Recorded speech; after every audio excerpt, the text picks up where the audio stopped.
Of course. Meet us there when you're ready.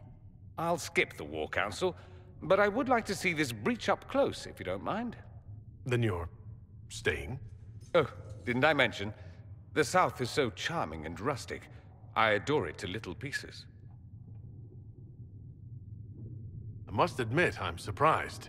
We both saw what could happen, what this Elder One and his cult are trying to do. Not everything from Tevinter is terrible.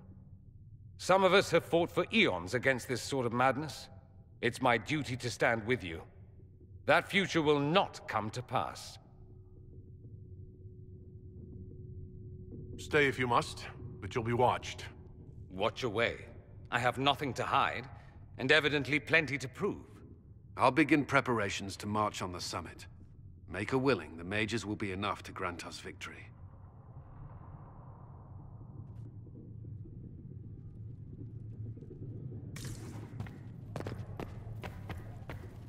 The Inquisition appreciates your assistance in this matter, Lady Corbin.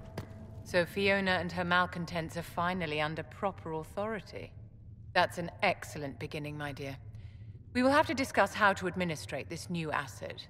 Cullen doesn't have enough Templars to handle incidents. Some of the rank and file need to be trained.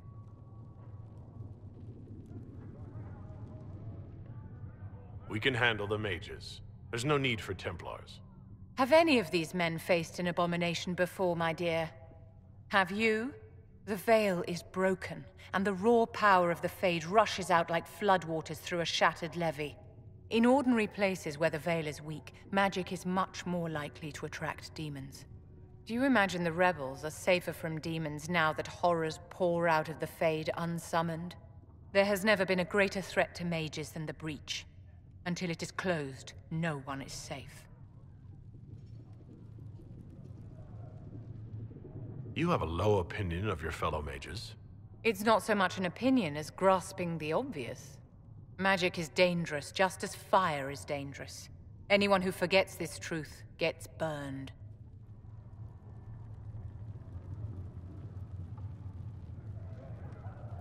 You're just spouting chantry propaganda, Vivienne. My dear, what a world you must live in. Do you know how young mages are found? A little girl has a nightmare, and in her sleep, she burns her house down. A teenage boy has a fit, and lightning rips his mother to pieces. Imagine your own childhood and what would have happened if the darkest corner of your heart had a will of its own. People don't learn the fear of magic at Chantry services, my dear. They learn it from us. Tell me something.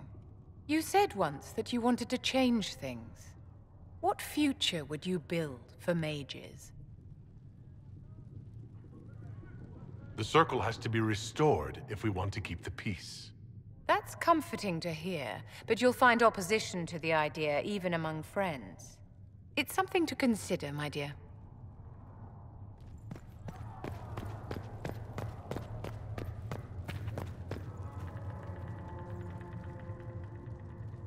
I'll take my leave. Good day. Who was she, Ambassador? A merchant. I thought we should reach out to the dwarves to secure lyrium for the Inquisition's mages. According to Lady Corbin, it raised the ire of the Chantry. How?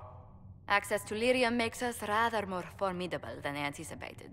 We're becoming a challenge. Sadly, the remaining Grand Clerics appear to be consolidating the Chantry's power, instead of comforting the masses. The Chantry should be a place of hope, not another group scrambling for answers. That must be its strength again.